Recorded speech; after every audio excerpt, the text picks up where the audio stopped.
Hey, OGL 350. Welcome to Module 2. I am not in my home turf. As you can see, I am in the green. Now, I think most of you are not in Arizona, but if you are, you know that that's such a treat to have at any given time. So I'm up in a suburb of Milwaukee, staying with some friends, trying to play golf today, but we'll see if the weather holds up. It better because I don't golf anywhere else. Anyways, I wanted to get this video out to you as soon as I could. It is, yeah, it's, what is it, Wednesday, July 7th.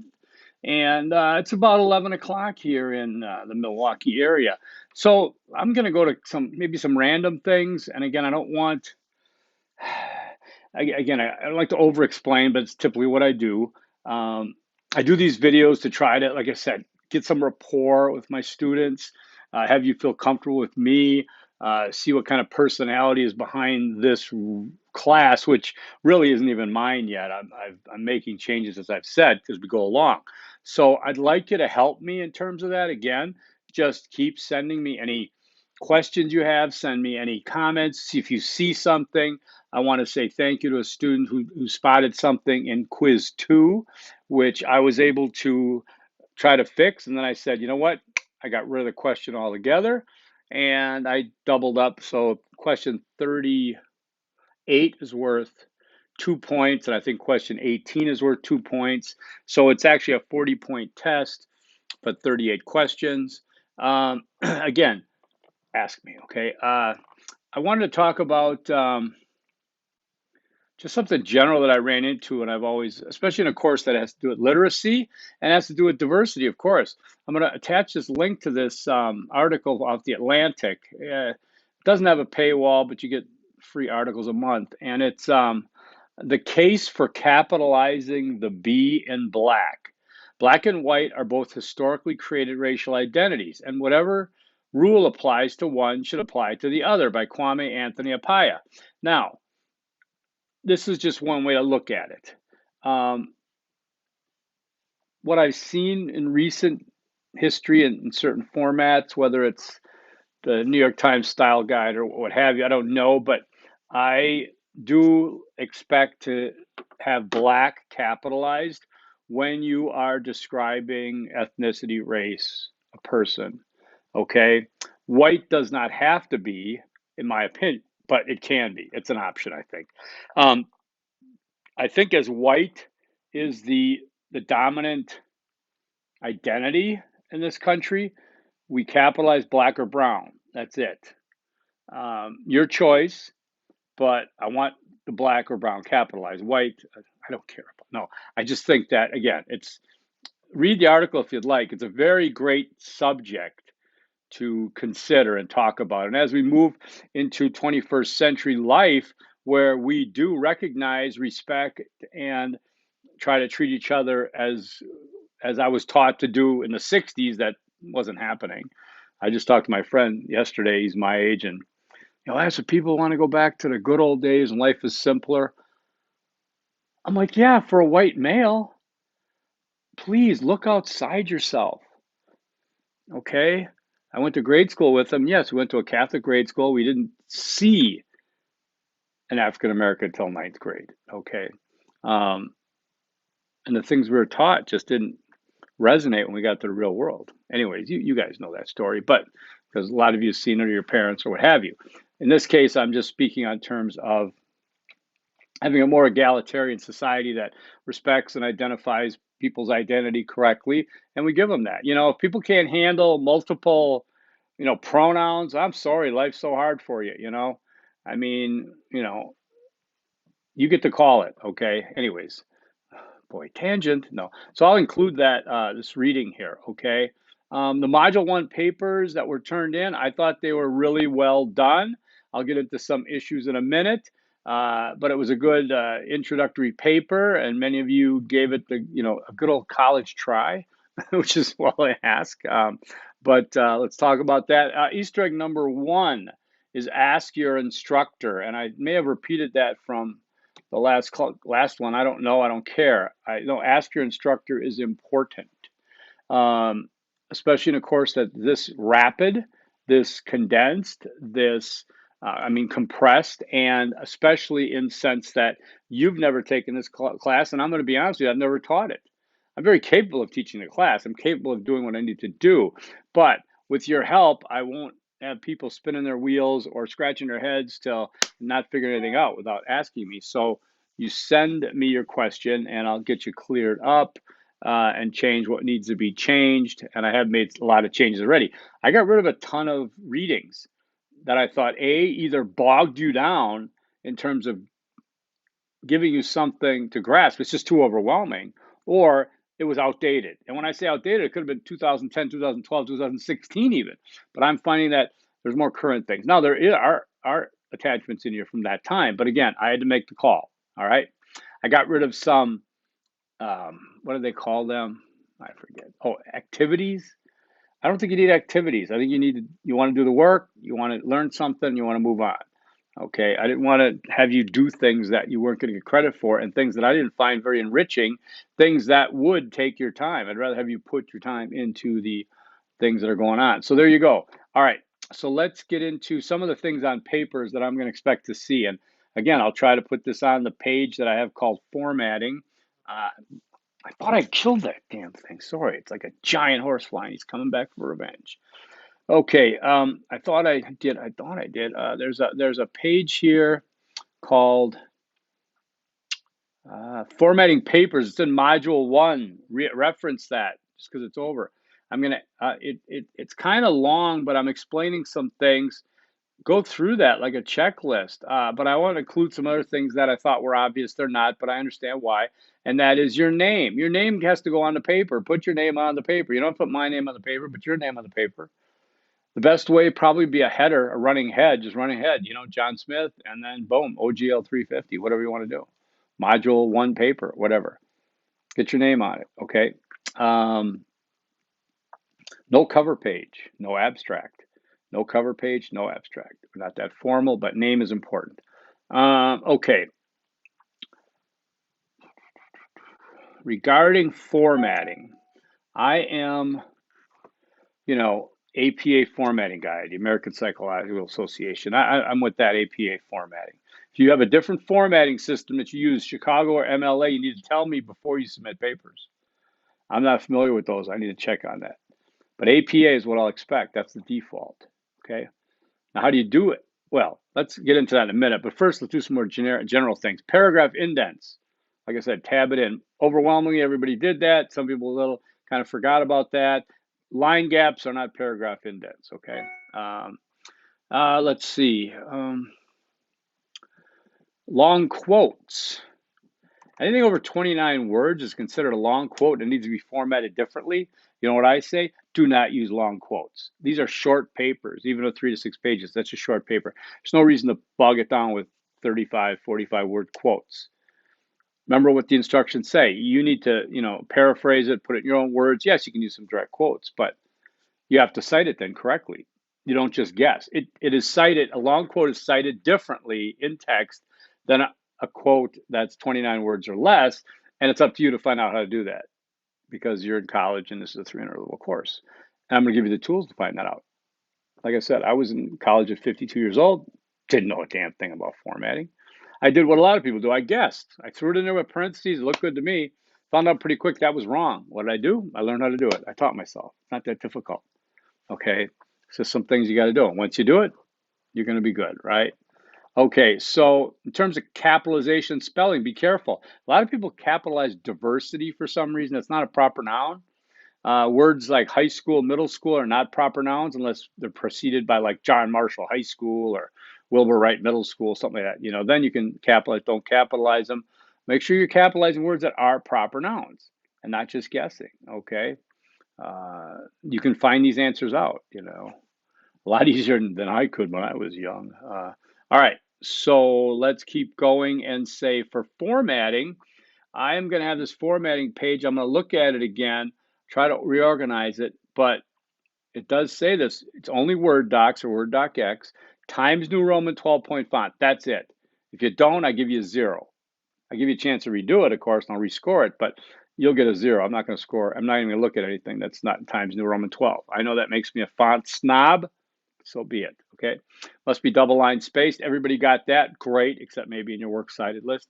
Paragraph indents discussed. Correct spelling and grammar. Like I said, there's a grammar and spell check in Word. It should be doable.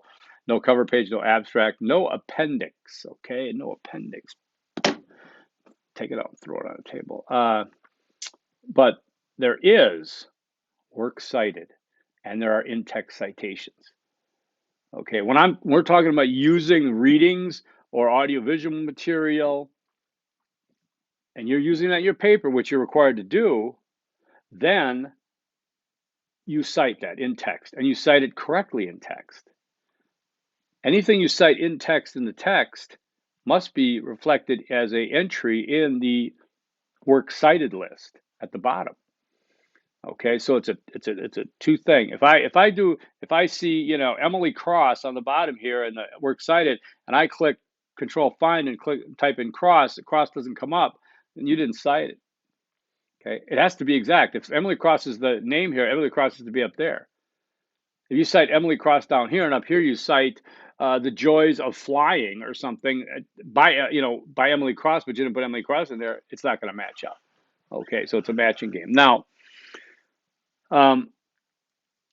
Purdue OWL, it's the site we've been using. They have gotten a little busy in the last couple of years, but I still think it's quite a good reference page because it have everything. So if you go back to Module 1 and look under Formatting Papers, I have the link there, the long link. If you click on it, it'll open it up to the Purdue Online Writing Lab, okay? It'll open it up right to APA formatting, general format, okay? Font, I mean, you don't have to worry about that, but because we're set on font, okay? No title page, no abstract. So you would go right into in-text citations, the basics, and it'll show you in-text citation authors, like if you have multiple authors or if you have some odd kind of thing. So it's right there for in-text citations. Any combination thing you need, it's exampled there and you can use it. Then you got your reference list, which is your works cited list. You got basic rules, okay, which is hanging paragraphs, double line space, no line gaps between entries, just hanging paragraphs. If you don't know how to do a hanging paragraph, Google it or ask me, okay? But don't guess. You guess wrong, okay? And it shows you how to reference anything, books, other print sources, electronic sources, audiovisual media, and use that, okay? And if I know you're trying to use that, I can tell, and I can work with you on that. But if you're guessing, I can tell. So for example, if you write the sentence or the quote and you put a period and then next you put a space and a parentheses with the author's name and start your next sentence, that's not a citation for in-text citing. What you just did is you started a sentence with something in parentheses. Because first of all, it's not a citation. APA citations, last name, author, comma, space, year, and the page number's in there too if you have that. Okay, and it does not come after the punctuation. It comes before the punctuation. If you put it after the punctuation, you're essentially starting the next sentence. And then somebody will do this. They will not use any punctuation. They'll just put that parentheses name between it and start a whole nother sentence. And that's not right either. Don't guess. Okay, multiple authors. You don't give me 8 names first and last in the writing. The weather report by Harvey, comma, John, and comma, and Smith, comma, whatever, and all the way through to 8 names. I don't know, no. That just takes your reading. You're going, wah, wah, wah. It bogs it down. Cite things correctly. Once you know how, you are an academic writer, which you should be at this level of university, to be a writer of academic material, to know how to do it, okay? And there's other things that I do in my other class, like you cannot use I, me, or my in your writing. Now, these are self-reflective for the most part, so yes, have at it, okay? But on the extreme of that, don't just do a stream of consciousness either. Your academic writing is fine to write academically if you include yourself. It's okay, but don't go off on a stream of consciousness. Stay within topic. Write tightly, good parameters, and don't overwrite. Don't underwrite, overwrite, okay? Easter egg number 2 is formatting counts a lot. It does. If you don't have a works cited list, I'm going to ding you at least 10 points. Depends on the rest of the paper goes for up to 20. Okay, just for that, not citing right. All right, so if you have questions about formatting, remember Easter egg number 1 was, remember what that was, and do it. Okay, I want you to ask me if you have questions on this. This is what makes your writing complete. You're technically, you're right, your composition is good, and then your organization presentation is good. Those of you that have experience in real estate, one side or the other. You drive up to a house, what's that called? Curbside appeal, right? Say you got, oh my God, honey, look at this home. We got to go check this one out, you know, and it's beautiful. Look at this. And you walk in, and there's like plaster falling off, and there's water stains. This, that. You're like, this sucks. We're out of here. Okay. Conversely, you could drive up and say, oh my God, this curb appeal sucks. I don't even want to go in. Maybe inside it's like this place that I'm in right now. It's phenomenal. So I'm making that analogy to writing paper, academic style. You need to have a strong foundation, strong structure. Okay, with that curb appeal, look, should look good. The paper needs to be formatted correctly. Okay, and then the contents inside of it. You know, that's got to be so. If you give me a paper that's the best writing in the world and it's all one paragraph, I'm not even reading it. Okay, because you're not respecting the process, you're not respecting the reader, and you're not respecting yourself. Obviously we have different things to do when we send texts. You know, I mean, I went out with some women and they're like, I don't want to go out with you. You're going to be grading my grammar and spelling. When I said, no, I'm not. I don't care. You know, this is not my work environment, right? So if you're texting, it's a free for all out there. You know that. I know that. How do you think I text? All right. When you're writing an email, it might be a little more formal than a text, of course. You do an email. Just when I send you, if I answer your emails that, and I might do a smiley face, who knows? I mean, geez, you know, it's okay. It's all good. The paper, you know, go into my comments and Canvas or something, I might try to be a little jovial there, try to get my feeling across so you don't think, oh my God, he's going to fail me. You know, I want to be uh, cordial in there, okay? And then papers, official, okay? I go up to writing for when I was a sergeant in law enforcement, and I had to write reports that would hold up in court, that they could use, you know, on Friday, March 6th at approximately 2200 hours at the intersection of blah, blah, blah, the following did occur. You know, and it's all very structured. Those of you who have taken any journalism, you know about it. Journalism is almost a structured way to write news, and then you change the contents to appropriately. So writing is very important in this class literacy. And I'm not trying to lower the content value. Content value, you guys and gals have put together some really great papers. And it was a hard balance between not being too personal, stream of consciousness, and then not being too technical where you ignored the actual prompt, you know, and regurgitated the statistics and stuff and just repeated it. You know, that's not what we want, right? So, okay. Module 2 is kind of formatted around prejudice, discrimination, and prejudice. And I'm not going to get into too much of that, seeing we're already at 19 minutes, but I want you to go through that. Module 2, I'll change, I mean, the due date for this, whatever. Okay, so you have reading and presentations. You look at that, you choose either choice, the first one, which is 2 readings that total 30 pages, or number 3, which totals 30 pages. Before you had to read them all, I'm trying to give you a choice. You could browse them, look, see what fits your you know, what resonates with you. And then the presentation is a little long. There was more of them, but this one was like an hour and so I'm like, come on, that's enough for you, you know?